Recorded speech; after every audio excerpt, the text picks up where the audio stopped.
नमस्कार. विचार शृंखला. वीट म्हणजे काय? भाग दुसरा. खूपदा असं म्हटलं जातं की नावात काय आहे, पण असं म्हणणं योग्य नाही. संतांच्या नावातलं तत्त्वज्ञान समजून घेतलं, नावानुसार असलेलं त्यांचं जीवित कार्य बघितलं की वाटतं किती अर्थपूर्ण आहेत आपल्या संतांची नावं. बघूयात.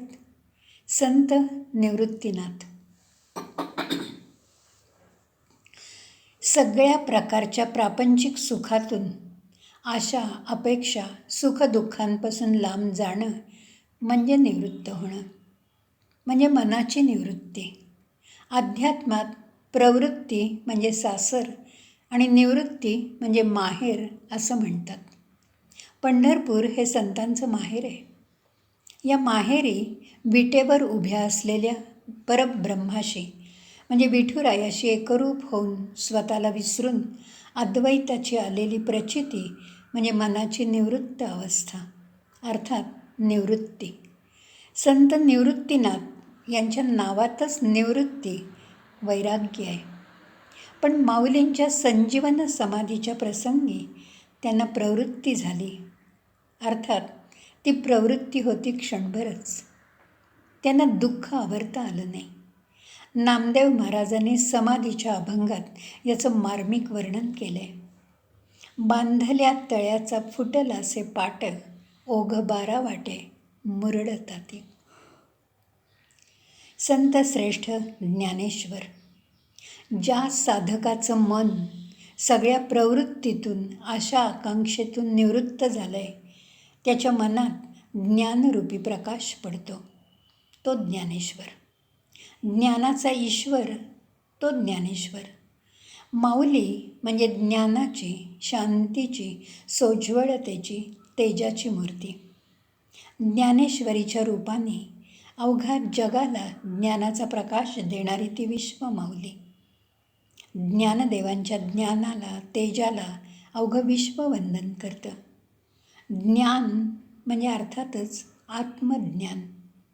माऊलींच्या साहित्यरूपी सरोवरात चिंब झालेल्या भाविकांच्या मनात आत्मज्ञानाची पहाट होते. संत सोपान. सोपान म्हणजे जिना किंवा शिडी. ज्ञानाच्या प्राप्तीनंतर साधक स्वानंदाचा जिना चढायला लागतो. आत्मिक आनंद, आत्मिक शांती, आत्मिक समाधान यांचा अनुभव घेऊन तो मुक्तीच्या दिशेने वाटचाल करायला लागतो. या अवस्थेला म्हणायचं सोपान. संत मुक्ताबाई. सोपान चढून गेल्यानंतर भेटते मुक्ताबाई. जीवनमुक्त अवस्था प्राप्त झाल्यानंतर साधकाला सिद्धावस्था प्राप्त होते.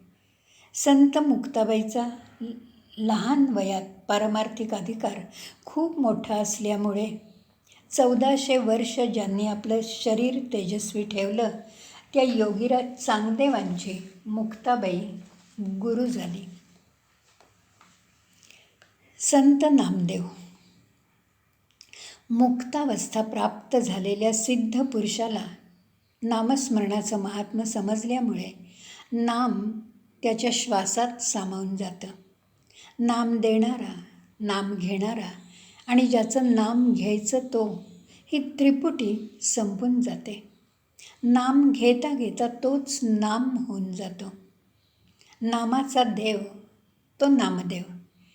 या अवस्थेला म्हणायचं नामदेव. संत एकनाथ. अनाथांचा नाथ तो एकनाथ. अहम ब्रह्मास्मी असा साक्षात्कार सिद्ध पुरुषाला झाला की त्याला अवघं विश्व आपल्यात सामावल्याची साक्ष पडते. विश्वाचे अर्थ माझ्या मनी प्रकाशले याचा शाश्वत आनंद अलौकिक असतो. विश्वाचा नाथ मी.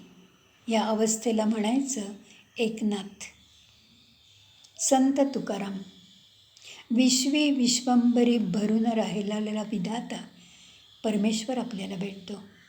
असा सिद्ध पुरुष म्हणजे तुकाराम. अरे तू का राम, मी रामच आहे ही अनुभूती येते. या अवस्थेला म्हणायचं तुकाराम. समर्थ रामदास. भगवंताचा दास होण्यात जीवनाचं सार्थक आहे. मी रामाचा दास याची साक्ष ज्याला पटते तो रामदास. रामदास ही अवस्था अत्यंत श्रेष्ठ आहे. अशा प्रकारे प्रापंचिक सुखाचं वीट येऊन अंतरंगातलं वैराग्य सहजपणे जागं होतं. ज्ञानाच्या वाटा समृद्ध होतात. तपश्चर्येच्या तपाने वीट चांगली भाजली जाते. तेव्हा या विरक्तीच्या आध्यात्मिक विटेवर परब्रह्म उभं राहतं.